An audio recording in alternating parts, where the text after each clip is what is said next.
Mayor, ilang bayan ang naapektuhan or naamoy ito raw na naamoy ng mga mag-aaral? Itong barangay na po sa Sibalong yung Pisanan. Pero yung Pisanan kasi ma'am, nakapaligid ng mga barangays around 16 barangays po. Para cluster barangay siya.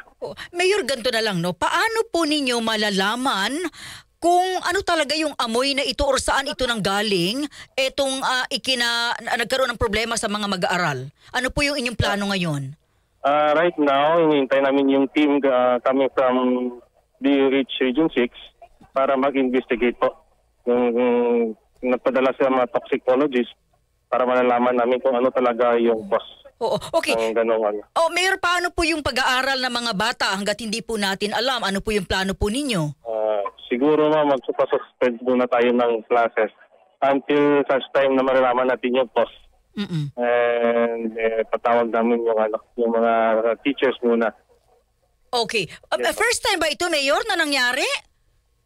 Yes ma'am. Okay, ulit po. Ito po yung unang pagkakataon na may ganitong kaso ng pagkahilo dahil sa hindi malamang amoy saan ang galing sa mga mag-aaral?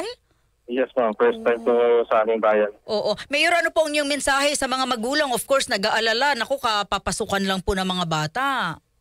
Yes ma'am. Yung advice ko lang sa mga parents, as teachers, no, hindi lang sila mag-abala. So, kanina nag-usap kami ni Congressman, tutulong po si Congressman sa mga gastusin nila sa hospital, ma'am, na ano man yung lahat po bayaran nila po. Mayor,